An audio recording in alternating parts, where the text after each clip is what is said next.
Првата сообраќајка се случила во периодот помеѓу 16 часот и 30 минути и 17 часот во близина на ресторанот Два фазани. Автомобил Голф 4 со скопски регистарски таблички управуван од 36 годишен скопјанец удрил одзади во автомобил Сијат Ибица управуван од 22 годишник од Копанце. Од ударот тој се здобил со лесни повреди и по укажаната лекарска помош во Тетовската клиничка болница бил пуштен на домашно лекување.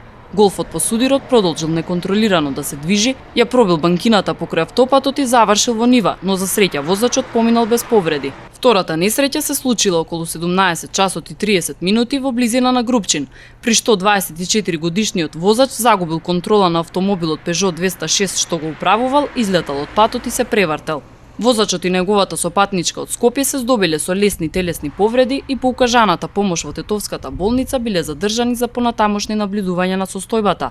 Според првичните неофицијални податоци, тие оделен одмор во Охрид. Полицијата извршила увити на двете места и првично како причина и за двете незгоди е неприлагодена брзина спрема условите на патот и влажниот коловоз. Вкупната материјална штета во двете незгоди е околу 250.000 денари.